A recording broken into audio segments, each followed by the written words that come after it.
Bharat Pakistan tension के तीसरे दिन की अपडेट लेकर हाजिर हूं मैं।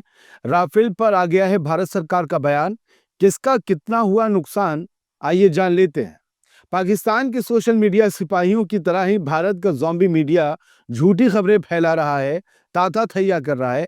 लिहाजा ये खबरें उन दोनों टाइप के मीडिया के हवाले से नहीं, बल्कि इज्जतदार, रेप्यूटेड और दुनिया की मशहूर मीडिया हाउसेस और सोर्सेस के हवाले से होंगी। याद रखिएगा, हम बस खबरें सुना रहे हैं, खुद से नहीं बना रहे। दोस्तों, आज 9 मई 2025 है। हिंदुस्तान और पाकिस्तान के दरमियान जंग का माहौल गर्म हो चुका है और दोनों तरफ से इल्जाम तराशियां हो रही हैं, धमकियां दी जा रही हैं और ड्रोन हमले हो रहे हैं। भारत ने कहा है कि पाकिस्तान ने इंडिया के जम्मू और कश्मीर स्टेट के जम्मू शहर, उधमपुर और पंजाब स्टेट के पठानकोट में ड्रोन और मिसाइल से अटैक्स किए हैं, लेकिन कोई जान का नुकसान नहीं हुआ। इसके बाद पाकिस्तान ने जवाब देते हुए कहा कि हम सिर्फ डिफेंसिव रिस्पांस दे रहे हैं। पाकिस्तान का कहना है कि भारत के ड्रोन्स ने उनकी बाउंड्री क्रॉस की और उन अटैक्स में कम से कम 2 पाकिस्तानी सिविलियंस मारे गए हैं। भारत ने 3 दिन पहले पाकिस्तान और पीओके में टेररिस्ट कैंप्स पर मिसाइल्स दागकर लिमिटेड अटैक करने का दावा किया था। इसके बाद से अब तक दोनों तरफ से 48 लोग मर चुके हैं, जिसमें 32 पाकिस्तानी हैं, 16 इंडियन शहरी हैं। दोनों मुल्क के बीच सरहद पर जमकर आर्टिलरी फायरिंग हो रही है। इंडिया और पाकिस्तान के बीच ड्रोन वॉर अब फुल स्विंग में है।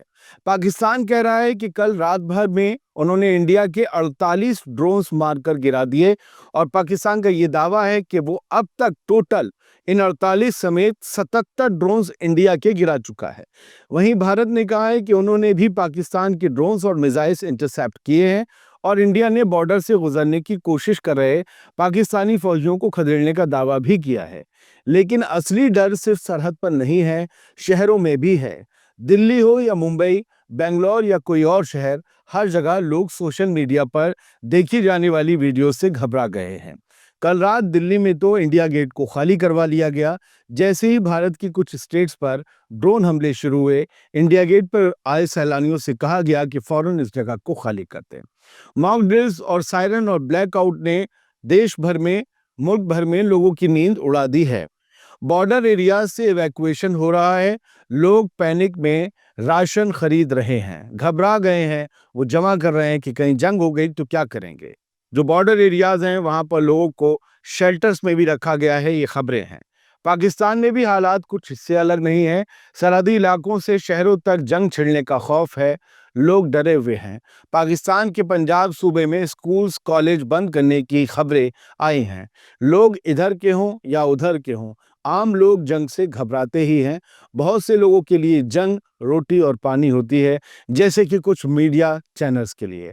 हमने भी कुछ खबरें दिखाई, फिर से कह रहे हैं कि हमने लोगों का हवाला दिया, चैनल्स का नाम बताया या न्यूज़पेपर का। हम कभी खबर अपनी तरफ से नहीं बनाते। खैर, अपडेट्स और खबरें अभी बाकी हैं, सिर्फ उनकी बात करते हैं। भारत के फॉरेन मिनिस्टर एस जयशंकर ने यूनाइटेड किंगडम या बर्तानिया कह लें, उसके फॉरेन सेक्रेटरी से बात की है और कहा है कि टेररिज्म पर जीरो टॉलरेंस होना चाहिए। मतलब उसे बर्दाश्त नहीं करना चाहिए, उस पर फौरन स्ट्राइक करनी चाहिए।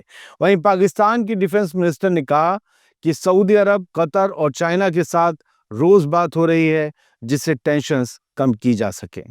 पाकिस्तान भी अब कोशिश करने लगा है कि अब ये जंग की तरफ ना बढ़े मामला, लेकिन उसकी आर्मी जो है, हुकूमत अलग चाल चल रही है, आर्मी की अलग चाल है। ये पाकिस्तान में हमेशा से देखने को मिलता है। आर्मी हमले कर रही है, लिहाजा क्या दोनों के बीच अभी कोऑर्डिनेशन पुख्ता है या नहीं, नहीं पता। लेकिन डिप्लोमेसी की राह पर भी पाकिस्तान आगे बढ़ने की कोशिश कर रहा है। भारत तो पहले ही डिप्लोमेसी की राह पर चलने की बात करता रहा है। इंडिया में 24 एयरपोर्ट्स टेम्पररी तौर पर बंद कर दिए गए हैं। पोर्ट्स और टर्मिनल्स पर भी हाई अलर्ट है, यानी बंदरगाहों पर भी अलर्ट है। एयर इंडिया, इंडिगो और स्पाइस जेट जैसी एयरलाइंस ने 100 से ज्यादा फ्लाइट्स कैंसिल कर दी हैं। खास तौर से ये हैं जो सरहदी इलाकों से लगते इलाकों से उड़ती हैं या जहां ड्रोन और मिसाइल आने का खतरा है। ये सब कुछ याद दिलाता है साल 2019 बालाकोट के बाद का माहौल। लेकिन इस बार बात सिर्फ बयान और सर्जिकल स्ट्राइक्स तक महदूद नहीं लग रही। तो सवाल ये है कि क्या सिर्फ ये एक लिमिटेड ड्रोन वॉर है दोनों तरफ से, या न्यूक्लियर पड़ोसी किसी नए मोड़ पर जा रहे हैं। बढ़ते हैं आगे, एक अहम खबर जिसका जवाब हर कोई जानना चाहता है। आपको बताते हैं कि भारत के फाइटर जेट गिराने पर भारत सरकार ने क्या ऑफिशियल जवाब दिया है। सरकारी ऑफिशियल आधिकारिक जवाब। भारत की फॉरेन मिनिस्ट्री ने एक प्रेस कॉन्फ्रेंस की।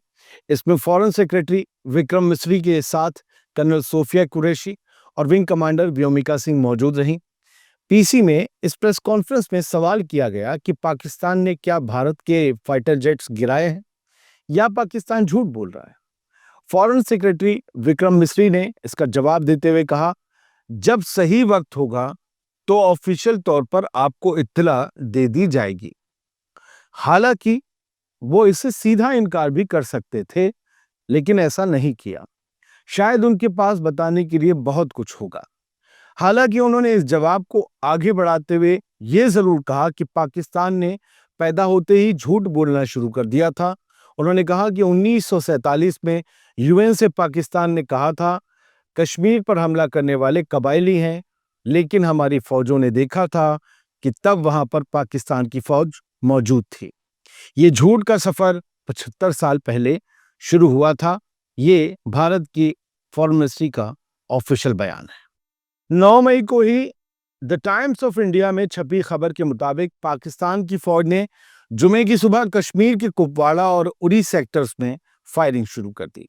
ये फायरिंग उस वक्त हुई जब जुमेरात की रात भारत ने पाकिस्तान के ड्रोन्स और मिसाइल हमले को नाकाम बना दिया। खबर के मुताबिक एक पाकिस्तानी F-16 फाइटर जेट भी गिरा दिया गया, ऐसे दावे किए जा रहे हैं, ऐसी कुछ रिपोर्ट्स हैं, लेकिन अभी तक इसकी कोई ऑफिशियल तस्दीक नहीं हुई है। कोई कंफर्मेशन भारत सरकार की तरफ से नहीं हुई, इसलिए हम भी नहीं करेंगे। हालांकि भारत ने खुला पैगाम दे दिया है कि हम रेडी हैं और हर हमले का मुंहतोड़ जवाब देंगे। बढ़ते आगे, पड़ोसियों की लड़ाई में अमेरिका ने दखल देने से, टांग अड़ाने से इनकार कर दिया है। अमेरिका ने खुद को साइडलाइन कर लिया है। अमेरिका के वाइस प्रेसिडेंट जेडी वैंस ने क्लियर कर दिया है कि इंडिया और पाकिस्तान का ये कॉन्फ्लिक्ट हमारा इशू नहीं है। हम सिर्फ ये चाहते हैं कि तनाव जल्दी खत्म हो, लेकिन हम इन दोनों मुल्कों को कंट्रोल नहीं कर सकते। इस बयान का मतलब सीधा है दोस्तों, जंग हो या अमन, दोनों का फैसला दिल्ली और इस्लामाबाद में ही होगा, वॉशिंगटन में नहीं। इस बयान ने सिचुएशन को कूल करने के बजाय और ज्यादा कोल्ड कर दिया है। जो दुनिया इस उम्मीद से देख रही थी कि अमेरिका कोई मीडिएटर बनेगा, उनके लिए ये मैसेज साफ है, डोंट काउंट ऑन अस। इसकी भी एक वजह है, जहां कहीं भी जंग होती है वहां अमेरिका की हथियार मार्केट को बड़ा मुनाफा होता है।